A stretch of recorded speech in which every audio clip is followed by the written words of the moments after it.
Berikut ini pencurian kotak amal masjid di jalur Pantura, Kabupaten Tuban, Jawa Timur terekam kamera CCTV.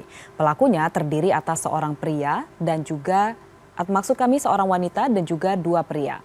Sementara itu, dua buah kotak amal di Masjid Al-Mubarok, Mojokerto digondol oleh komplotan pencuri. Pencurian kotak amal Masjid Baitur Rahman yang terletak di pinggir jalur Pantura Dendels, Desa Kradenan, Kecamatan Palang, Kabupaten Tuban terekam kamera pengawas. Pelaku pencurian pada Selasa kemarin ini adalah seorang wanita dan dua pria yang mengendarai mobil pickup.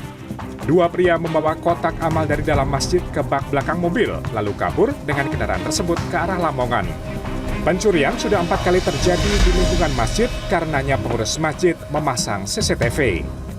3 kali kotak amal menjadi sasaran pencurian, sementara sisanya sepeda motor milik pengunjung. Pencurian dan bukti rekaman kamera pengawas telah diserahkan ke Mapolsek Palang.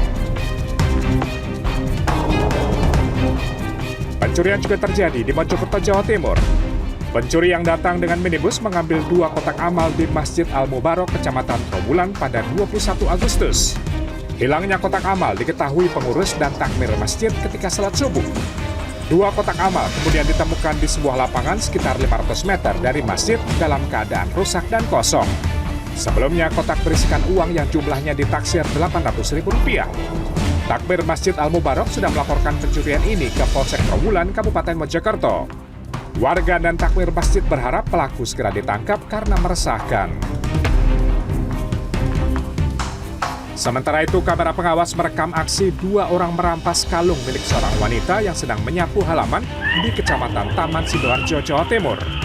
Korban sempat berteriak dan para tetangga mencoba mengejar, namun kedua pelaku melarikan diri.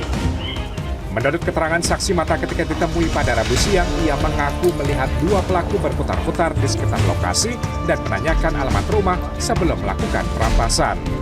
Oleh warga dan korban, kejadian ini telah dilaporkan ke pihak berwajib. Tim Liputan CNN Indonesia.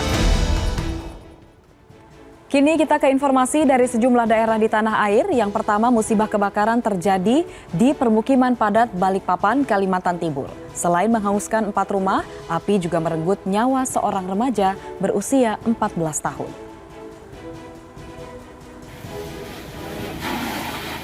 Petugas BPBD Balikpapan berjibaku memadamkan kobaran api yang membara di permukiman padat penduduk di Jalan Yuka pada Kamis pagi. Padat kawasan ini membuat petugas kesulitan menjangkau titik api. 18 unit kendaraan dikerahkan hingga api baru bisa padam 1 jam kemudian. Dari pendataan awal, setidaknya ada 4 unit rumah yang terbakar.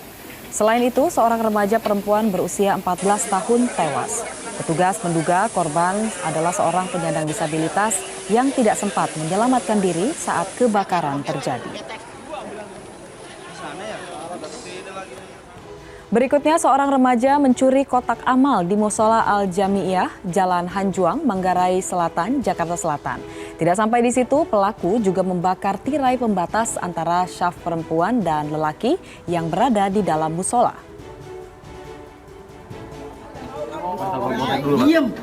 Dalam video amatir warga, usai ditangkap, pelaku dimintai keterangan oleh sebagian warga pada Rabu dini hari.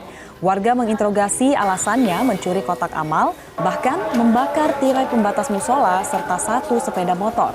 Kini pelaku berada di Polsek Tebet guna penyelidikan lebih lanjut. Orang tua dan puluhan alumni SMAN 5 Kota Sukabumi, Jawa Barat sumringah setelah sekolah memfasilitasi pengambilan ijazah kelulusan secara gratis. Seluruh tunggakan siswa tidak lagi dibebankan untuk syarat pengambilan ijazah. Puluhan alumni SMA Negeri 5 Kota Sukabumi tersenyum senang setelah sekolah memastikan melakukan pemutihan tunggakan biaya sebagai syarat mengambil ijazah kelulusan. Sekolah akhirnya menggratiskan pengambilan ijazah kelulusan ini agar para alumni bisa melamar pekerjaan usai lulus. Sebab ternyata masih banyak alumni yang tidak mengambil ijazah karena memiliki tunggakan SPP. Bukan hanya para siswa alumni saja, para orang tua yang datang ke sekolah juga sumringah dengan kabar ini.